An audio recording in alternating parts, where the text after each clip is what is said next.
KZSU, Stanford, KZSU. It is Tuesday, 10 a.m. Henry George program. This is a episode we had in the can for quite a while, recorded in January, so please forgive all the references to the recent inauguration, etc., etc. Hello, this is Mark Molyneux. I am joined by Jacob Schwartz-Lucas here at KZSU Stanford, and we are joined remotely by Jeff Andrade-Fong from Tech for Housing. It's a grassroots organization dedicated to organizing tech around housing. Welcome, Jeff. Thank you. And we're also joined by Josh Vincent. Josh Vincent has been executive director of the Center for the Study of Economics since 1997. He has consulted for more than 75 municipalities, counties, NGOs, and national governments. He works with tax departments and elected officials to promote land value taxation, and he has testified as an expert witness on its impact. He's editor and publisher of Incentive Taxation. Welcome, Josh. Thank you very much. Good to be here. Yeah, so I got to say, I am located here in the Bay Area, and I know of many of the housing groups. I somehow have not caught wind of all of what Tech for Housing is doing. So, Jeff, could you give maybe an introduction for the mission for Tech for Housing and what it's been up to? Yeah, definitely. So Tech for Housing got started when myself and a couple of my colleagues realized that there wasn't a lot of targeted outreach at other folks in our industry. And there was also this narrative, and has been this narrative, that people who work in tech are a bunch of disengaged millennials, that they're going to move to San Francisco or the Bay Area for 6 months or 2 years, and then they're going to leave, and that politically they don't matter. And part of this perception is problematic for us because it also means that not only are people who disagree with us policy-wise saying this, but also a lot of politicians. So that means they just don't feel like they have cover if they do agree with us, and then they just ignore us out of hand if they don't. So a lot of what we've done is to try to do targeted outreach, especially tailored content, and we can get into a little bit more of the specific projects we have going, but really targeting other folks that are our peers and getting them to do things, and also connecting them with the other YIMBY organizations that are already up and running in the Bay Area. So, narrative is obviously an important thing. What would you say, how would you describe your counter-narrative to I guess, counter the traditional narrative of the tech workers are outsiders coming in and basically ruining what was a good situation? How would you frame what your narrative is? Well, I think the first thing to recognize is that tech is such a broad category as to be almost meaningless. We have the social media platforms that people, Facebook or Google, things that are very explicitly, people think of, that's what you think of when you think of tech. But there's also plenty of companies, you could say, like Redfin, for example. They're real estate brokers. They just happen to use up-to-date, state of the industry, data sources, and they do data visualizations in ways that I would recognize as the way you do a data visualization. They know what a relational database is, things like this. But they're real estate brokers.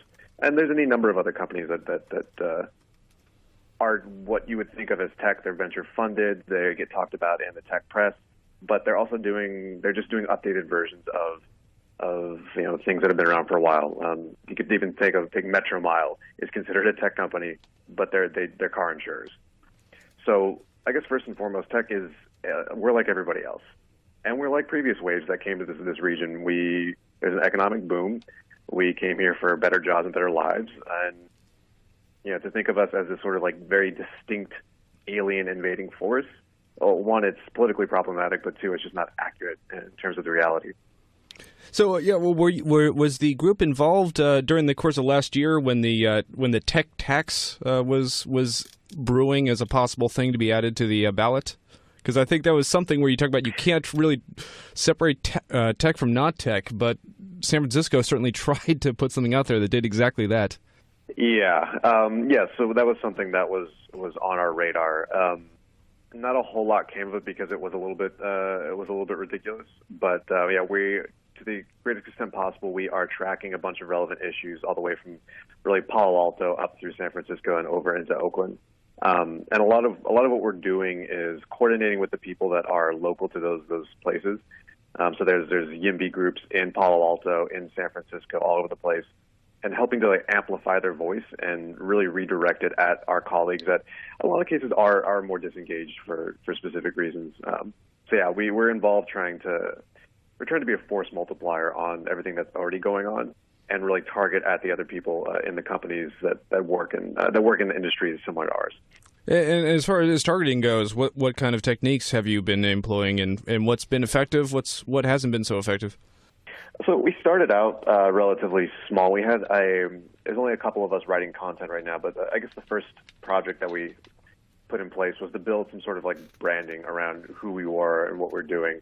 You know, because I could sit there and write articles as Jeff, or my collaborator in this, Tony Albert. You know, we could sit there and write articles, and they're good, and people read them.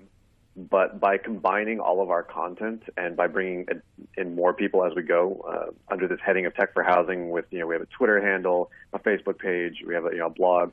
People don't have to recognize us as individuals; they just have to recognize Tech for Housing as a brand. And by doing that, we're able to sort of aggregate the influence, aggregate our reach, by putting everything under this one banner. So that was the first thing that we did. It's really an exercise in brand building. And then beyond that, it was writing a bunch of content, writing a bunch of educational pieces that are targeted at people, again, like us, that are written using analogies and metaphors that would be accessible to people that work in our industry. And then also beyond that is getting into support and calls to action around specific projects. So there was, for example, in Menlo Park, they considered an update to their general plan that would allow for 10,000 additional units beyond what the zoning last year allowed. And we, along with a bunch of other organizations, helped contribute to that awareness campaign and got a bunch of people to actually write emails into the city council. And so that was something that we thought was really important, is focusing on specific projects, specific pieces of legislation, and giving people really concrete, actionable things that they can do. And how would you quantify Tech for Housing? How would you quantify what your goals would be for it working? And where do you think you are as far as those goals are right now? That's a really good question. We definitely have talked a lot about how to measure what we're doing, and again, that's sort of like anything that would even remotely qualify as a Bay Area tech company. Again, it's a broad brush. But we are empiricists to a fault. We are obsessed with making measurements based on data, and this is something that's really hard for us. I think the way we're thinking about it more is in terms of like what projects we're actually able to get out the door. And we accomplished a lot of the goals that we set out last year. We were we weren't too ambitious. We wanted to get the blog up. We wanted to have some actual professional-looking design and get some good content out, and we were pretty happy with that.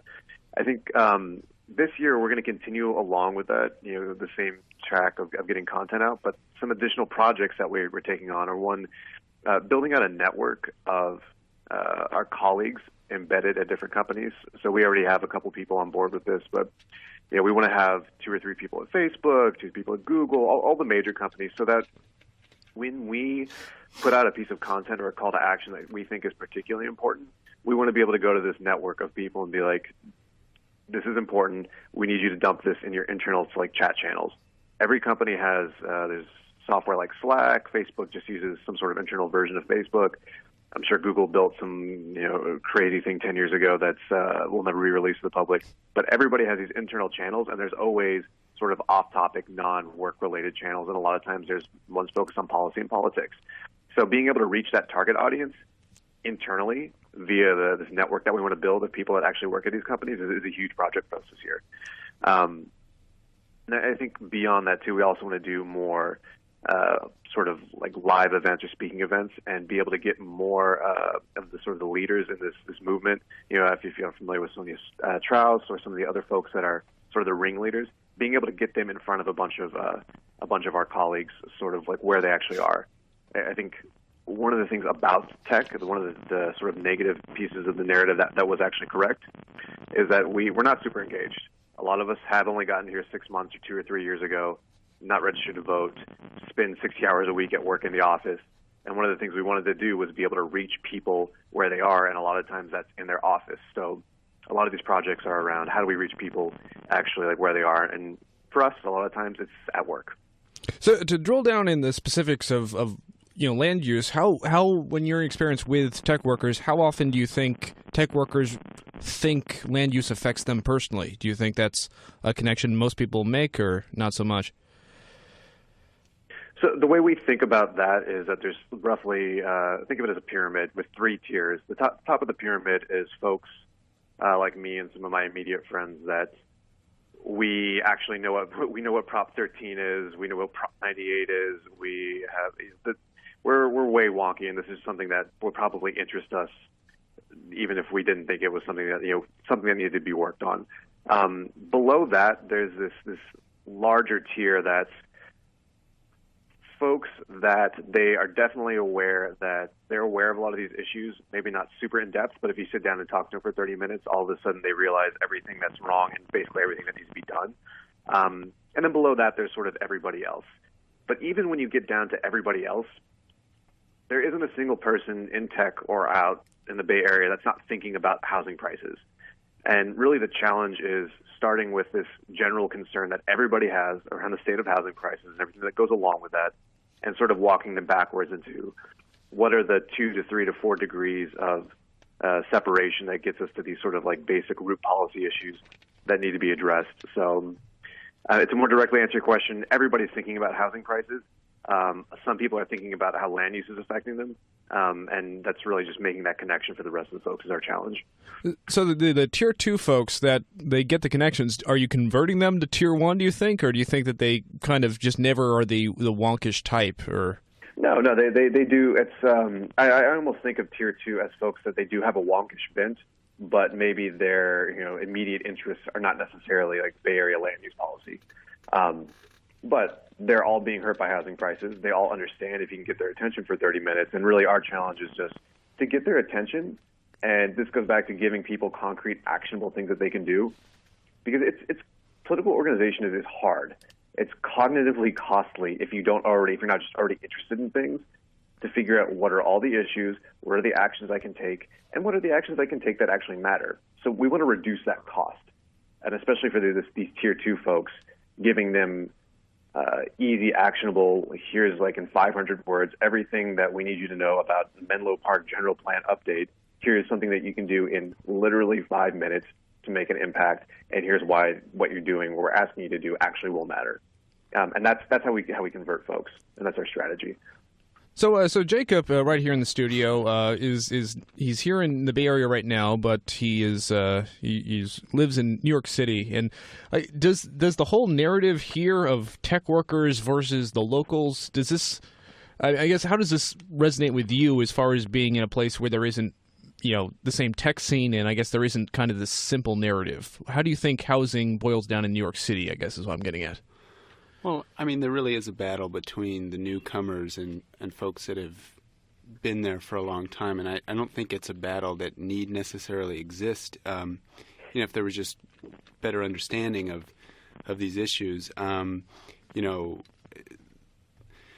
Bay Area is so focused on these emerging softwares and technology, so it's easy to sort of create this category of tech workers and say, depending on what side of the fence you're on, that they're the problem, or that, just to categorize them as a single entity. I think in New York, it's probably more about young, often white people moving into areas of, say, Brooklyn and gentrifying. Maybe they work in finance, maybe they work in advertising, some of these other types of industries. But really the dynamic is very similar, that people want to be in these dense urban areas where there's lots of opportunity, and there's residents that are there before that don't necessarily have these high-paying jobs, and so that tends to bid up the price of real estate. Yeah, it's interesting that the gentrification story is something that is very easy to consume, and it really does take the role of any kind of policy out of it. It isn't something that people really have to say there's any choice that matters. It's more of just some kind of people, some other kind of people, and actions they take. And policy is really no agent whatsoever in that. Yeah, so I will move over to Josh. And by the way, anyone, I don't think this could be like too much of a scrum if people just feel free to interject at any interesting thoughts. So, Josh, as I understand it, you make recommendations to cities themselves. Could you talk about I guess the very broad idea of what your job usually entails?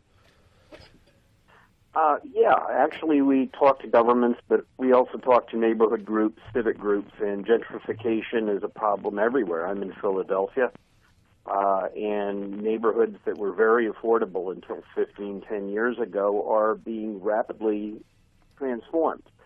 And I deal mainly with the economics of the issue. We have, and Jeff was talking about the regulatory problems and on the Tech for Housing page, the legal barriers to construction. But the one thing the tech boom has done is it's created an incredible amount of value added to the geography of the area.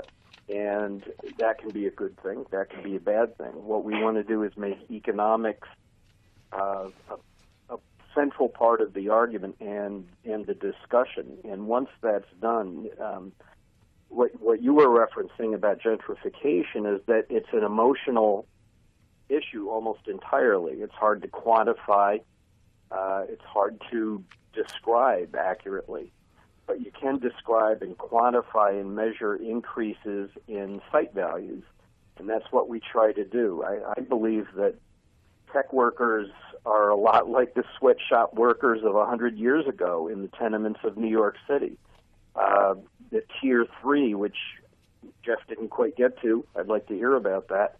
I think the Tier 3 tech workers are trying to make it in the Bay Area, but they can't afford either with a good lifestyle, a short commute, or they can't afford a place to live unless they have 25 roommates. And so what we want to do is unlock the value so that the people, and it can be tech people, and it can be, people that dig ditches for a living, can share in on that added value and hopefully reduce the resentment and sort of, class fighting that's going on in the Bay Area. And it's really unfortunate. I think the YIMBY movement is very, very hopeful if we go forward with it. But it has to be quantified. You have to have numbers on it. That's what we're here for. It's interesting to say that I believe the narrative being set up of the anti-tech worker narrative tends to reduce, I guess, the humanity of tech workers, but also, I guess, the ability for tech workers to empathize with people who are not them, because they usually frame it as a very simple story of tech workers versus the local homeowners who just want a simple life.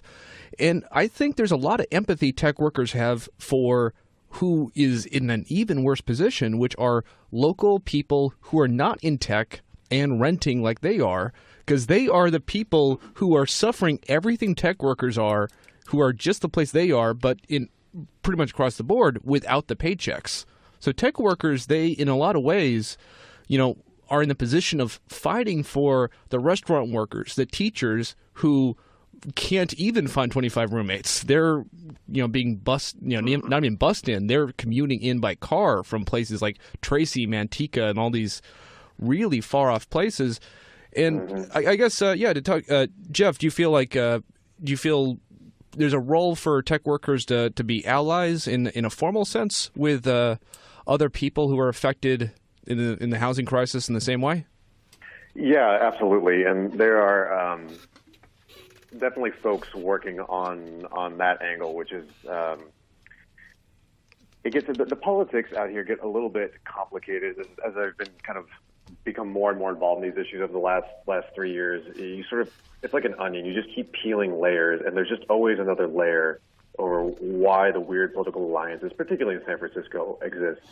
And one thing you touched on, I think you're right, is that the narrative of evil invading gentrifying tech workers definitely causes a lot of people, and this is maybe more particular to this, tier 3, and by tier 3 I mean like they're the lowest level of engagement in terms of thinking about politics and land use out here. why a lot of them are turned off from this, because they're like, I don't really understand too much what's going on. I know that I'm supposedly the cause of all these problems. I don't really feel like engaging. I'd rather just, go to my job and worry about myself and not try to get into a street fight with somebody protesting and was like vomit on me. So that narrative is something that we're fighting, because it shuts down positive discourse. It shuts down ways that we can very clearly build alliances that move us forward, where we are sort of sharing the value that Josh made reference to. And one of the things to note about the scene out here is there's this thing that some of the IMBYs, they like to call it the NIMBY affordable complex. And it's this very strange alliance of, this is more particular to San Francisco, but it's generalizable, of sort of these old school, like they came out here in the 60s. A lot of them are kind of aging hippie types out in San Francisco that they own their homes, and due to some weird tax laws we have out here, Prop 13, their tax rates are frozen at 1% of assessed value at the time that they purchase their home. So they are completely and totally insulated from the housing market at this point, even though they're enjoying in very ridiculous asset appreciation in terms of the land values of their homes. So there's this weird alliance between this group with people that are the more of the low-income, working class, I'm renting or I'm in a rent-controlled unit that I'm worried is going to be converted to condos and I'm going to not be able to find a spot here. So there's a lot of work being done to try to reach out to that latter group and work on policies that move all this stuff forward, but also move it forward in a timeline that makes an alliance possible. Because the reality is, if you just stripped all building restrictions off of, say, San Francisco, it would still take a long time to stabilize housing prices. It's take a while, and people don't experience outcomes in the aggregate or over the long run. They experience them day to day and as individuals. So that's one of the challenges: is what's a set of transitionary policies that can move us towards ultimately policies that allow us to increase housing supply and actually get everybody on board that we need on board. So. Well, the other day when we spoke, Jeff, you mentioned an idea for using BART land that was currently utilized for surface parking and actually using that to maybe provide more housing, which would, of course, increase the supply and thus lower the, it would tend to have the effect to lower the price. But then you also had some ideas about using that land for affordable housing. Seems to me that something like that would be a win-win step in the right direction. Yes, totally. So this is an idea, just for context, the BART is our sort of regional rail system. It's similar to what's out in D.C., if y'all are familiar with that. It's falling apart. We passed a bond last year for some capital improvements, but it's not going to make it long-term sustainable. But one of the interesting things about BART is supposedly it owns more surface parking area than any public agency on this side of the Mississippi. That's what I was told anyway. And there is this idea that, hey, why don't we convert a lot of this parking to below-ground parking and build a ton of housing on it? And one of the things that I hope we see is, and what I'm advocating for here that Jacob's referencing, is the system that BART as an agency to maintain title, or in some way maintain ownership over that land, and then just reap in the rewards, basically just be landlords, so that those funds can be poured back into the system, which is basically how the Hong Kong Metro Transit Railway operates and funds itself. And it's hugely profitable, it's hugely successful, and there's an opportunity to emulate the same model here. And I'm excited about this actually because it's something that at least a couple members of the BART board of directors have talked about. That's why it even dawned on me to think about this. So as far as the internal politics or the barriers to actually building housing in each of the municipalities that BART runs through, that's a whole other set of questions. But yeah, it would be something that'd be very exciting for the region. And this could really be a sort of model for how it might work on a larger scale. What Hong Kong does is it basically owns the land and, it rents it out to private developers. And that's kind of a more extreme version of what would be ideal, where you have people actually owning individual parcels of land, but they're paying in proportion to this increase in value that comes along with tech booms and other gold rushes, if you want to call them that.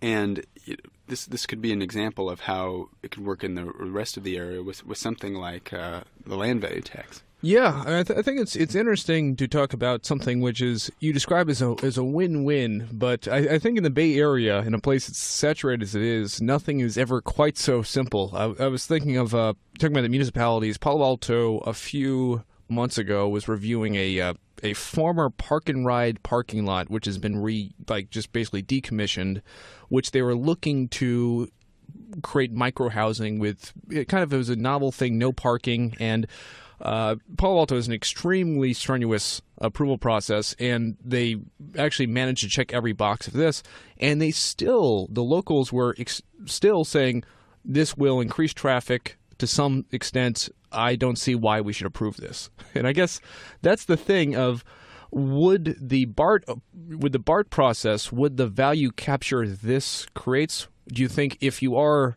even the NIMBY type, would this have something for them, or is that even part of the of how one would sell it? Josh here. Actually, we've looked at both sides of it. If you have, as Jeff is suggesting, essentially a public transport-oriented development around BART stops, where you're renting the land on an annual basis. If you want to have affordable housing, you make sure that the rent is commensurate with local incomes. But at the same time, what's happening in San Francisco with Prop 13 is that you've got these folks that bought their homes in the late 60s and the mid 70s, and someday they're going to be very rich when they sell. And so we want to open up the public value around the BART stops, but at the same time, we have to stop encouraging people to think of their land, their little plot of land, as a casino where they're going to hit a jackpot someday when they sell. And the person that moves in to even a single-family house is going to pay incredibly high property taxes because of Prop 13. So on the one hand and then the other hand, you've got to reconcile the two. Most good mass transit in the early part of the 20th century was built without automobiles in mind. And I think that it's a rather emotional, again, I go back to sort of saying emotional isn't great. It is. But you can't think emotionally about the traffic, especially where you're going to zone against automobile traffic. And a few decks below ground is expensive, but it's doable. But quite right. In Oakland, around the BART stops, there are vast acres of flat, well-served by infrastructure land, and it's a crime it's not being used. There was a notable thing last summer, I guess, as far as this idea of how transit works in the Bay Area. It was the BART social media director or whatever, social media intern, was posting that. Yes. Yeah, it was saying, we have to make hard choices. The BART, we just don't have the money. It doesn't work. We all agree this is a broken system, but we're running out of money, and this is if you don't pay for it, you're not going to get the subway. And I think that's the kind of dichotomy that they try to sell the narrative as. It's you want a subway, you have to basically pour all your budget into it. But it does, I think a person who tends to look at the bigger picture looks at the idea, when you build a subway, there is a certain amount of value that just kind of flows out and doesn't go back into the subway. And I guess the question is that a story that can be sold to people, or is this simply too wonkish for the kind of person who does resonate with, you're right, BART just isn't, the budget doesn't add up? I think I'd like to chime in on this one. I think that story can definitely be sold. So in addition to the Tech for Housing project, I also contribute to Market Urbanism, if y'all are familiar with the blog. But a year or 2.5 years ago, I wrote an entire piece, a couple pieces on the Metro Transit railway system in Hong Kong because I was so fascinated. I was like, why are we not doing this? This makes all of the sense in the world. And I mean, to the extent that it got pretty good readership, but to the extent that I had conversations since then with people where we're like, here, why can't BART, why doesn't BART work? Why do we have to always pour money into it? And I was like, here, I've got 500 words, read them, and you'll understand what we would have to do to make BART run like it could. And it clicks. And this is, again, Jacob referenced, we had a conversation about this whole idea of funding BART, and we're going to write some content for the Tech for Housing bit around it. It seems like this concept of funding a mass transit system in this way is actually not super complicated once you get people to sit down for 5 minutes and listen to it. And it seems like it's not complicated in a way that explaining what LVT, an actual land value tax is. So I kind of want to use this as I think because it's easier, it could be a gateway concept, if you'll pardon my reference to the 90s drug war, on how to get people into understanding the grand idea of how things could work if you just had a straightforward blanket land value tax. So I'm super optimistic about it, and I think it's a relatively easy sell once you get people's attention. Yeah, I think it's. I think that we've seen that it's a pretty easy sell in New York right now. The MTA in the city opened up a new branch of the Second Avenue subway, or actually the first branch of the Second Avenue subway on the east side. And It was easily demonstrated. Even the New York Post and the Daily News, the tabloids, put up maps showing the incredible increase in land values in prediction or in anticipation of opening the subway line. Even before it was open. Values before it was open. Right. They knew it was coming. And another thought experiment, Transport for London wanted to see what would happen to land values if they announced a project. And they announced a dummy project, a subway project, and immediately the land values were bid up, be it buildings, be it vacant lots. And then Transport said, I got you. And they actually announced a different route, but it proved the point that the value is created by public investment. And so much of that public investment is provided by people who have very low wages or pay sales taxes. People that might not ever use the system have to pay into it. And that's something that we can address and demonstrate with numbers. So I guess you're talking earlier about land being a casino that you're investing in. I guess the question is this something inherent to the American character that has to be overcome? There was a book I was reading the other day about it's the land money pyramid, and it was about investing basically land in Lancaster, California, back in the 1950s, and how it's just going to be the next Los Angeles. It's going to boom, and this is your way to the top. I think people really love a get-quick scheme like that. But he was talking about, he found about there's a new utility being put up, and he bottled land there and made a good amount of money. And he kind of comes away with the idea I'm clever, I'm thoughtful, and I deserve this money. And I guess if you have the idea that London puts a new subway stop and then people make a lot of money there, how do you tell them that this isn't the virtuous way that society should work? Essentially, you have to have the community be outraged. The community has to say, hey, we paid for this. You didn't lift a finger. You're not even that clever. Because a lot of land speculators lose. Look at Florida in the 1920s. People sank fortunes into the land, and it turned out to be worth nothing because nothing followed. But the community creates that value. The lucky man that's all he is, the lucky man. He hasn't done anything to earn that money. And people have to realize they're being, in a sense, robbed.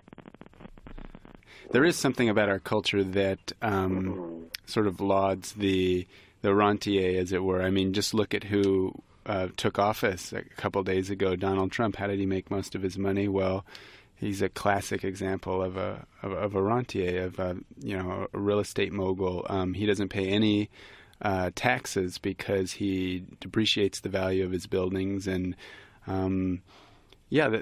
maybe there is something about the American psyche that loves this idea of getting to the top without contributing. But I think there's another side of the American character that likes making things that are useful, and that's I think what's so interesting about the Bay Area is that there's all these problem solvers here, people who who do want to improve things and who have such optimism about it, and they're getting blamed for all of the gentrification that's going on, and I think that it's basically identifying the wrong, not even the wrong group of people, but the wrong types of behaviors that are responsible. Because if you just think about it a priori, right?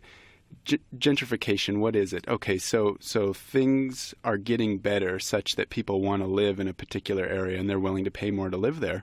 So, that on its own is a good thing, right? If the subways get better, if police get better, if the fire department is better. But so the only reason that would be a bad thing is that it causes displacement. But what causes displacement is not the fact that things are getting better. That's not the real culprit. It's the fact that the supply of housing doesn't rise and fall with that increased demand. So they're identifying the wrong activities as being the culprit of people suffering. It's really the fact that people are speculating on land that's the problem, not that there's more production through the tech industry or other industries.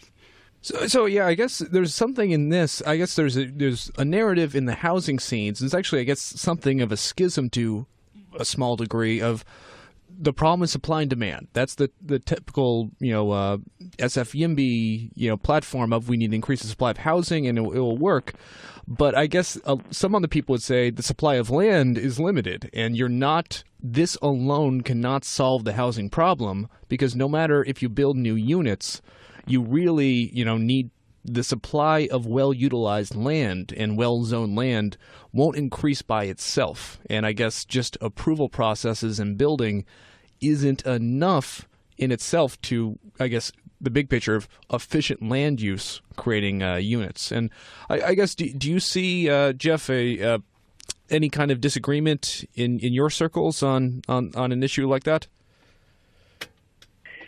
Yeah, so that's actually a really interesting point that I have seen thrown back and forth a little bit. I think, first off, I'd like to say that most of the folks in the YIMBY movement, most of us understand in pretty great detail how bad Prop 13 is, and in theory, if we could wave a wand and have reform, if we could get a land value tax statewide and have that be the main source of funding, how great that would be.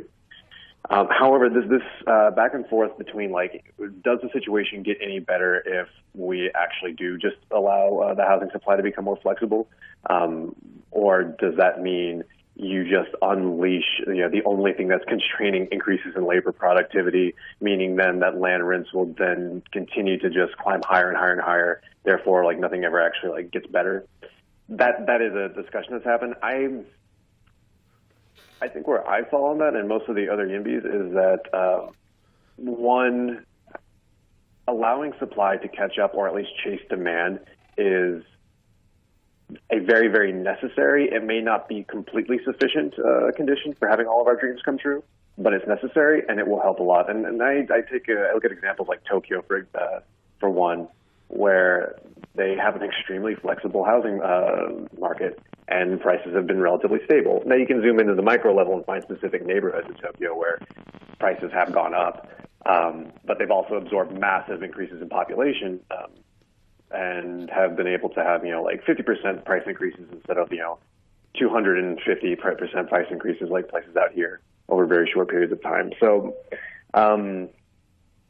Yeah, I think that's where I and most of the YIMBYs stand on it. That you need to allow the housing markets to increase in supply. That it will help, and that longer term, land value taxation of some kind is definitely beneficial, maybe probably necessary to prevent prices from perpetually escalating. But I think ultimately that has to assume that labor productivity will perpetually continue to increase at the rate it has been. And if that's not the case, then the problem's not as big.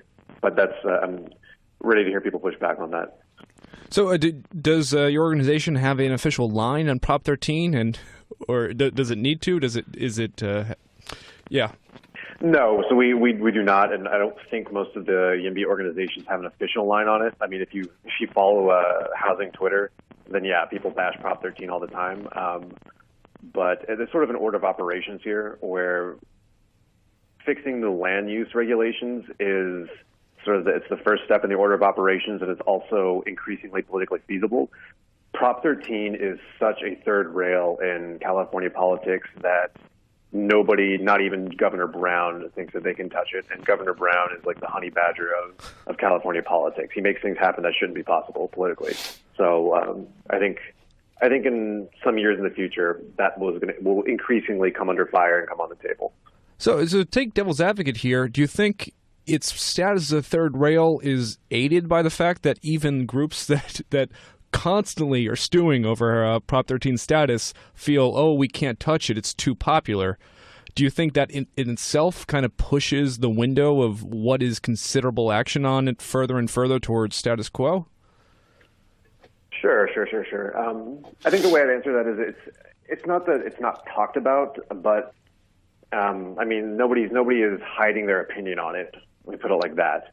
Like, and in fact, when we have these, you go to a planning commission or a city council meeting, and you have these sort of homeowner NIMBYs get up and talk about, quality of life, whatever that means, or protecting their views. They do get openly criticized for basically being paper millionaires that benefit from, they benefit from being tax protected petite landed gentry. So nobody's hiding their opinion about that. I think it's just where we're spending our time advocating right now, because again, we can go to an Oakland Planning Commission meeting and talk to the Planning Commission and influence changes in zoning amendments. To even think about Prop 13, that's all state level, and it's not only state level; it requires an amendment to the California State Constitution, which is it's a much bigger boulder to move. And I think we're starting out with smaller bites as things kind of scale up in terms of the advocacy. Right. And, Steve Barton was one of the people involved in getting U1 passed. It wasn't phrased as a property tax, but it had many of the sort of same effects. And that was that, if you're going to rent out property commercially, that, you're going to have to pay more in taxes. And so I wonder if Jeff and Josh think that those are sort of the stepping stones to something larger. Well, as far as what Jeff was saying, you can affect local action immediately by going to the Planning Commission and changing zoning. One thing that creates or takes away land value or desirability, if you want to get out of the economics, is zoning. Zoning trumps all. It's like a god. Prop 13, it's going to be almost impossible to change in the near term unless you come at it from the flanks. For example, going after commercial property, which is subject to Prop 13, and almost nobody considers that. That non-residential property is going along for the ride too on Prop 13 and maintaining that quality of life. But when you change zoning or land use regulations, you change value. And by clawing back the hyper-restrictive zoning of the Bay Area, you're therefore going to have more affordable land and more units per parcel. So we're talking about the parking lot in Palo Alto. It is currently not being built, maybe in the future. But I thought it was interesting that Councilperson Filseth, one of the council people, started commenting on: is it correct that if we increase the zoning specification of this parking lot to buildings, there's going to be a large amount of value created for the owner of this parking lot, and it doesn't seem right that they should just profit this much. And does it make sense that that's a narrative that people can get in the case of the benefit of upzoning? And also, do you think this scales to looking at how everyone benefits from land values, or do you think that there's an inherent problem in phrasing all of our role in being small-time speculators is something we just really don't think about? That's a good question. It kind of goes back in this back and forth, like what comes first, the chicken or the egg? Like, do you start with something like land value taxation, or I guess how do you phrase it so that people can understand the issue? It's like if you liberalize the zoning and people are arguing that, oh, you're going to create a bunch of value, you're like, yes, therefore we should definitely capture some of that value back. I don't know. That's a tough one. Yeah, because I guess the two ways to look at it is it's kind of, attacking the flanks. It's like it's a landlord tax. We all hate the big commercial landlords. And it's like, oh, we also can't stand the commercial owners who are just out of state and not even running it. And then I feel the idea is you can always – is it really the winning attitude to kind of demonize from the outside in? And will that also scale the rest of the way there, or does it just kind of create a solid core where then everyone is now the appropriate amount of righteous, but you still have the same issues? I guess that's the. So I think, yeah. So I think this is something that to go back to what I meant. I think I mentioned order of operations. So in my mind, the plausible path for the future around here is we gradually succeed at the local, the regional, at the state level in loosening up these zoning restrictions. That would naturally allow a lot of infill because, again, the land values around here support way more intensive use of land, even without a land value tax, than what we currently have. And I think in that future, just the entire Bay Area becomes even more and increasingly urban, and you have a lot fewer owner-occupier homeowners.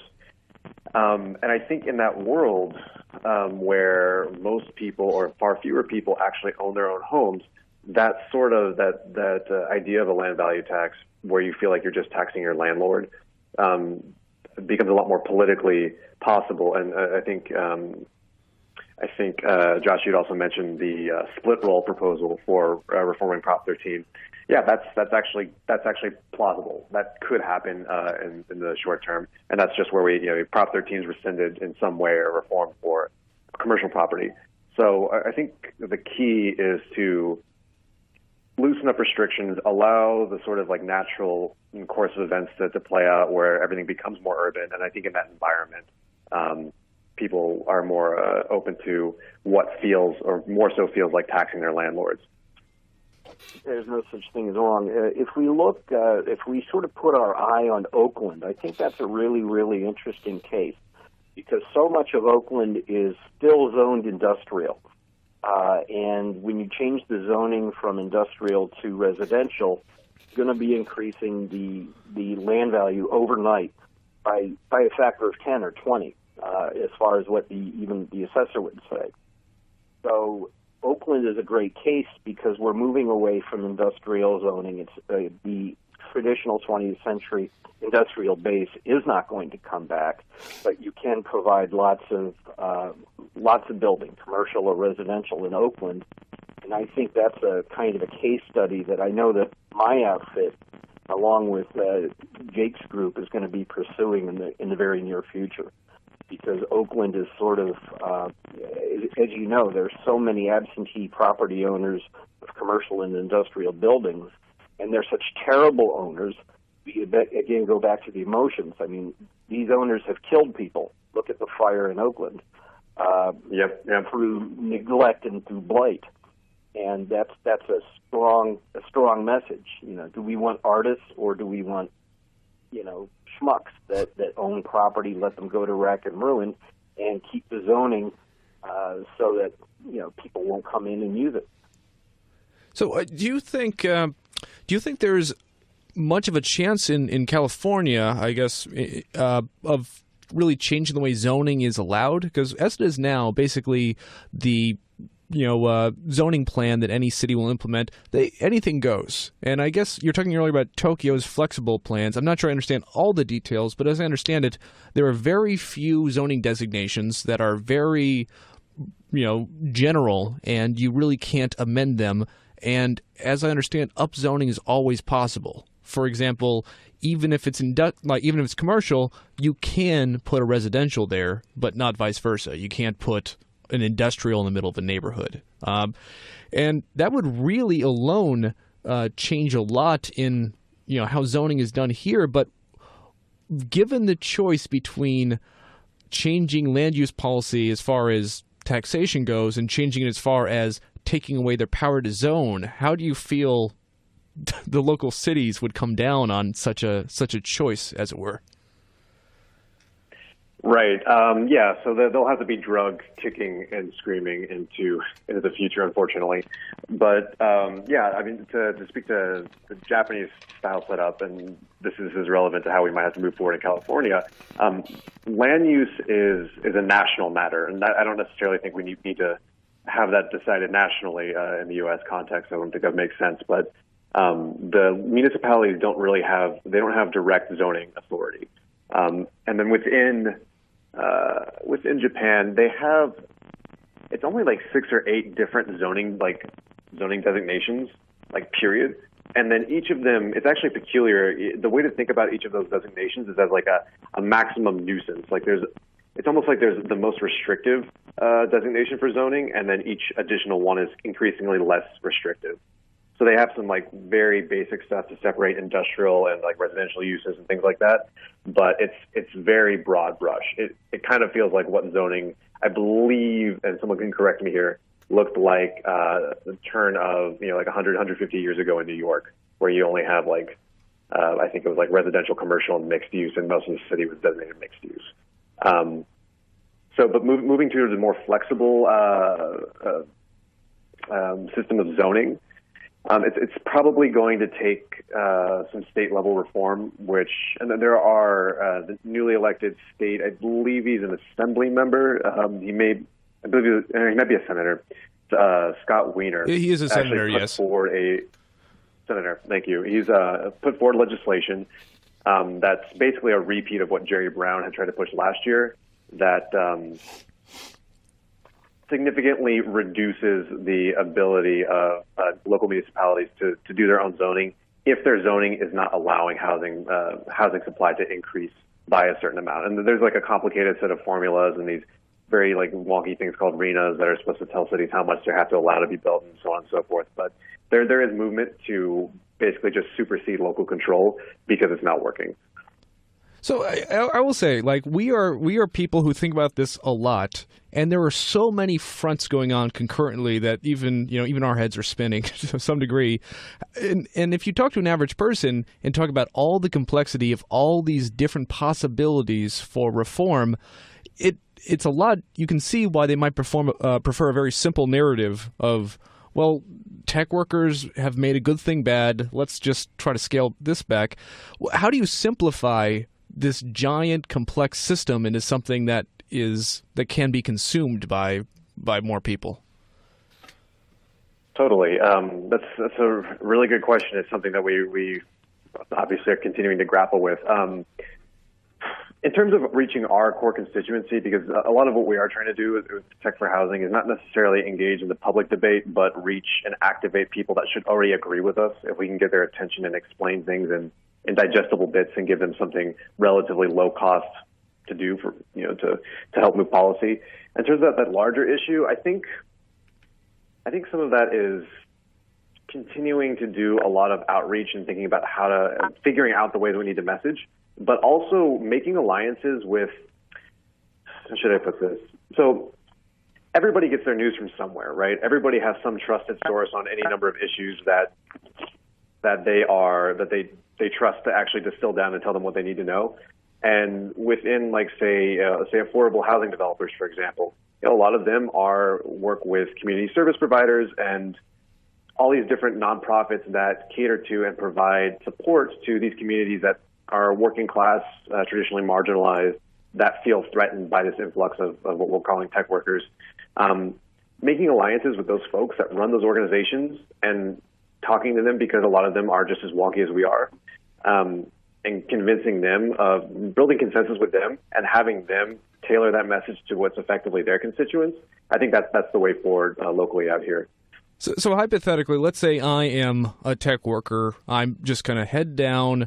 I maybe think about who the president is. I vote for that, but I don't think much about politics. I just work, and I hang out with friends sometimes. And how do I get hooked? How is this brought to my attention that there is choices that matter to me?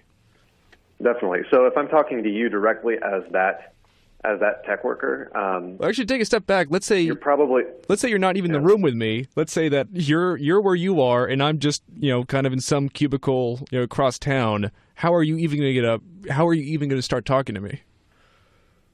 Definitely. So the way we start talking to you is by not talking to you. We talk to your friend that is walkier than you are, that you talk politics with occasionally, and that you trust, whose opinion you trust. So we convert that person because they already care more and they already have more background knowledge, and say, listen, we have this very minor thing. We need people to write letters. We need people to care about this one specific thing this week, and then they forget about it. So we are looking to amplify the message by finding other people that are, and this is sort of like tier 2 folks, right, that are more engaged than a lot of people. You only need to get a little bit of their attention, and they all have friends. And they all have friends at the different companies that have employees that we're trying to reach. So that's really our strategy there. Do you find much resistance within the tech worker community? Are those skeptics, cynics, any of the above? Yeah, skeptics, no. I don't think anybody disagrees with the basic analysis that there's too many people and too much money chasing too little housing, therefore we need to build more of it, or we get what we have. Cynics, yeah, we haven't gotten, it hasn't been too much of an issue for us, but I have heard people express the opinion that, why should I care? I'll just get that promotion, or yeah, I'm spending 40% of my income, but it's not that bad, and all these people that are protesting, stopping my bus from getting me to my office, if they're going to stand in the way of building more housing and not do anything about this, then they're the ones that are going to get displaced anyway. So, to hell with them. There's a little bit of that sentiment, but I think by and large, the community, the industry, tech workers, broad brushstrokes again, are more optimistic and more. The average tech worker, do you think they really realize the difference between how the transport systems are run here versus the rest of the world? Do you think they realize how nice the Hong Kong has it, and why that might be the case, or do you think this is something that's just completely out of their sphere of attention? Average tech worker, that might be hard to say. Americans, no, they have no idea. If they're from Europe or Asia, yes, they know. Yeah, I guess it's I don't know. I guess it's there's a lot of complicated things that on the border between emotions and wonks, and I guess how much, I guess, Josh, for when you are making appeals for policy, how much do you reserve for emotion, and how much do you think really should and is bloodless? When I'm talking to citizens, civic groups or, blogging, you have to start with something that's going to grab somebody's gut, their heart. Sort of the Alinskyite thing, except in a different way. You find the bad actors in a neighborhood, the slumlord, the people that own vacant lots that are filled with trash and garbage that cut your own property values, and you get them, the citizens, pissed off, if I may say. And then they go to their council person. The council person says, okay, now what? What do we do? Then you run the numbers, and then you have to become very precise in your analytics of what would happen with a land value tax, or what would happen if you reduced a local wage tax, that kind of a thing. Then you're getting into the numbers and you're getting into the metrics. But it's always an emotional connection. And the Bay Area right now is a bunch of raw nerves, as far as I can see whenever I've been out there. When it comes to housing and space for people and sitting in traffic for hours, there's a lot of people who think something's wrong, and so we have to tie it together for them. So is the Bay Area less wonky or more wonky in I guess different areas than other cities you've encountered? Except for D.C., which is wonky in 500,000 different ways with 500,000 different disciplines. San Francisco and Oakland and the whole Bay Area are wonky. You have more NGOs, nonprofits, government associations, the Bay Area Association of Governments. It's just intense. it's great for somebody, like me or Jeff or Jake, but it's intensely wonky and very exciting.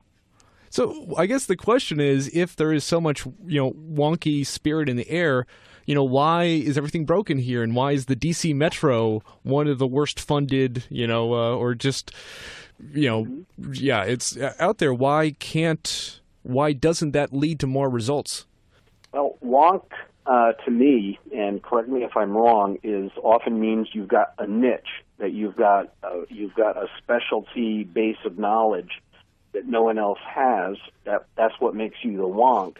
And so how do you plug that into the bigger picture of the society in the Bay Area or the D.C. metro area? Now, the D.C. metro, it's a pretty simple problem. It's just like BART.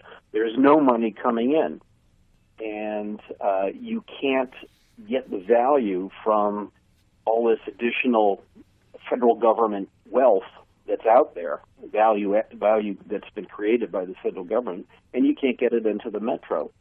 You have wonks that know how, but they don't meet with other wonks per se. I mean, sounds like what Jeff is doing, and he's also filtering from tier 1, tier 2 to tier 3. I think that's essential. You have all this expertise, but there's no central brain, if that makes sense. Totally. I just wanted to say that in my thinking about all this, I make a very clear distinction between politics and policy. And wonks are great at policy. That does not necessarily mean they're great at politics. And as we've, the last year, as we've kind of got this tech for housing thing off the ground and been trying to connect policy ideas in terms of like things that are politically actionable, like that's a whole different exercise. It's organizing people and getting them to do things is very different from sitting around a table over beers or coffee with a bunch of other wonks that have all read at least half of the papers that you've read and are going to debate the finer points of the definition of economic growth or whether or not we should be debating Pareto optimality versus like Hicks-Collar optimality. Like that's a very different conversation and set of exercises. So. I just wanted to make that distinction. Well, I think there's something in the air of even like we're entering an era of extreme, hostility to the idea of being wonks. I think some people feel like a statistician. They can make anything say anything. I think the same idea is like all stats are lies. All policy wonks are just they do whatever their bosses tell them to create is the right policy. And it's interesting you bring up in the tech scene that you need to talk to friends you trust to think about policy. But how do you sell to, I guess, in the political landscape? You look at, everyone who just feels drain the swamp, everything's broken. How are you supposed to say, oh, but we have the policy we thought through and we're right, as opposed to all the wonks who have led to policies that have failed? Because they're not going to spend the time thinking about it. I'm curious for someone who's been in many different regions, Josh, how you think people who just think this is all, wonks and dirty word. What do you say to them? It has been a dirty word, and facts are whatever you make them want to be. But one thing you can do is follow the example of a lot of governments all over the world right now, which is open data. And open data has arrived in the Bay Area, I think, with a vengeance. It's pretty good, which means that anybody can look at it. And if anybody can look at the data, instead of having, the man behind the curtain, you get to grab the data, massage it yourself, and see if you can disprove what the wonks are saying. And with open data, and you're a wonk and you're right, you'll be confident in letting that out there. I mean, I just got all the, from Oakland, all the manhole cover locations, that kind of thing. So the data's out there, and it's being made available on an incredibly huge basis. So I think that's the way to go, is that the wonk no longer sits, behind the desk. The wonk has to go out there and market. You've got a good idea? Okay, market, show it, prove it. There's a series of articles a few weeks ago by Scott Alexander about he was extremely angry that there were like two different articles that took the same data set on, I believe it was school choice, and saying the experts. They agree it works. And then once it's the experts, they agree they don't work. And it's all about whether you take kind of not applicable, don't agree, don't know. If you count it or don't count it, you can draw headlines that say exactly the opposite of the other headline.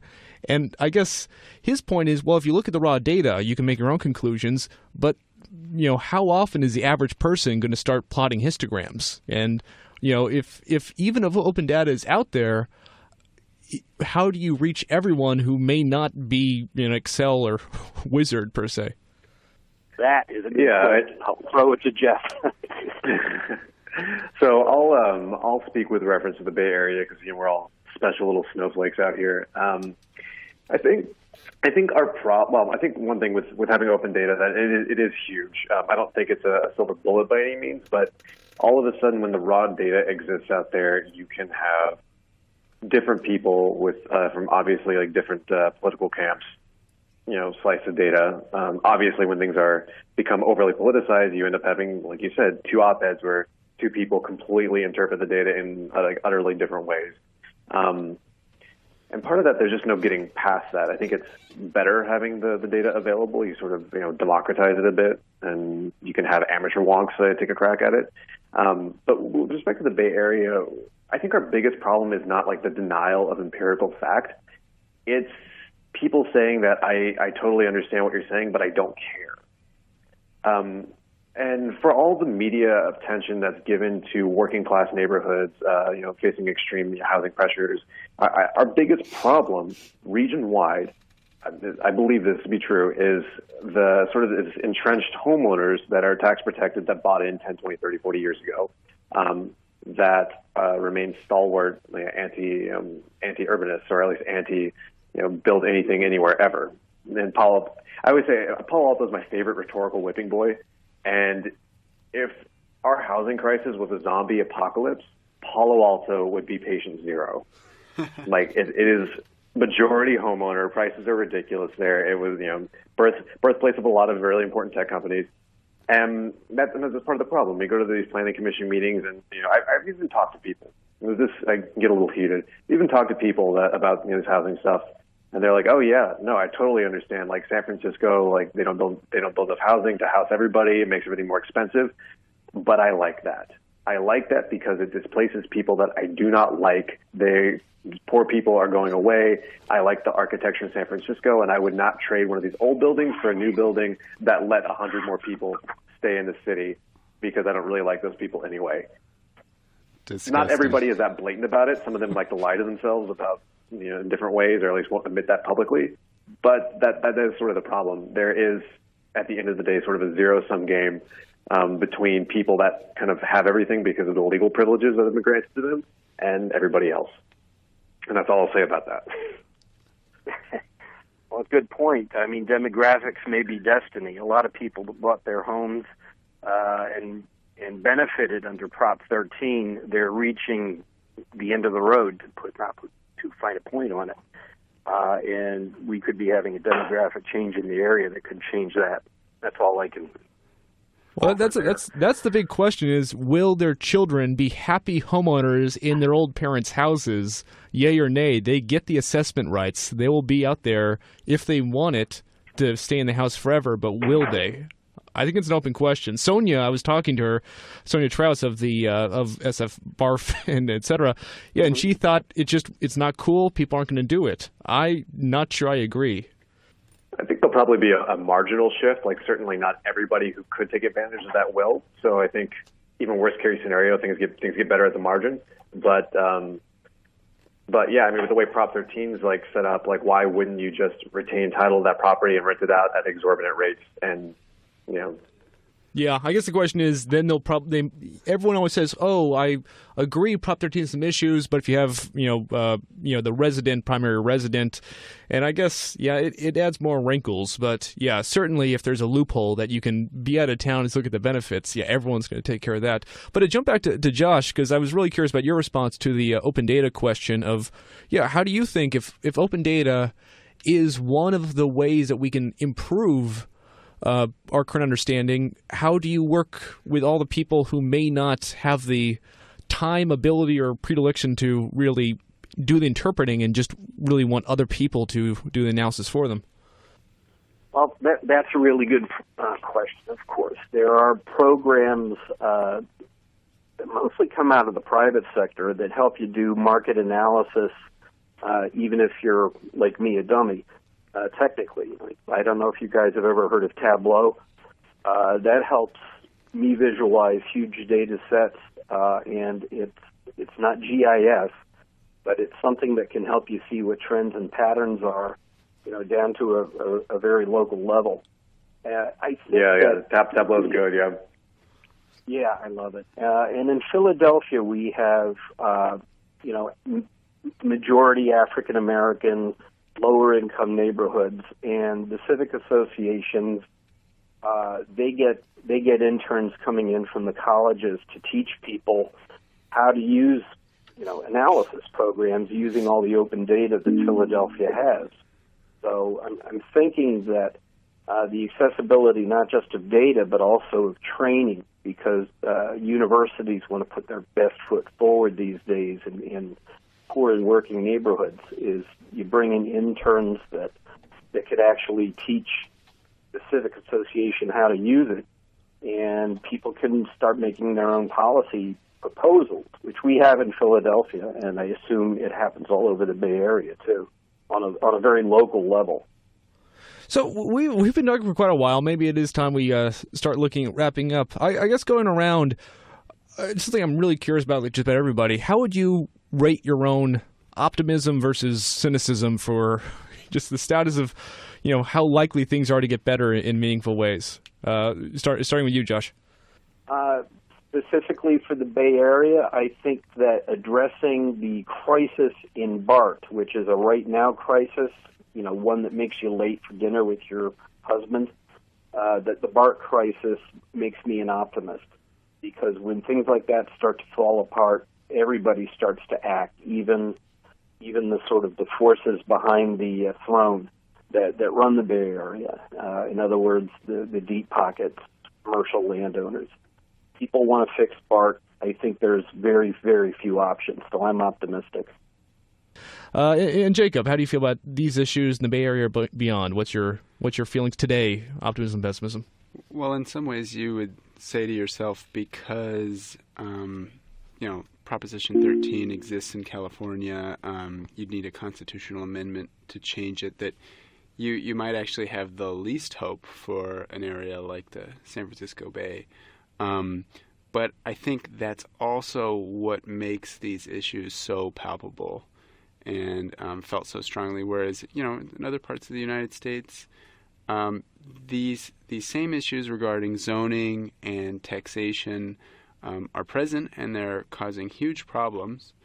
But we were talking before about how it's hard to even motivate people here when they know that there's these huge problems. But compare that to areas of the country where it's not as immediately felt. And so I think of anywhere, the Bay Area is comparatively hungrier for change than those other areas. So for that reason, I am hopeful. Yeah, and Jeff, so how would you rate your overall, standing right here today, right now, optimism, pessimism, cynicism? Where are you across the board feeling? I'm definitely optimistic. I've seen the way that political organizations evolved over the last really about 2 years, kind of since Sonia Strauss got kind of going, and seen the proliferation of local YIMBY groups, seen multiple city councils councils and boards actually flip in the last election cycle. So I think we're actually moving in the right direction. Well, it's been a pleasure. We've been in conversation with Jeffrey Andrade-Fong and Josh Vincent and Jacob Schwartz-Lucas. Thanks, everybody, for being here.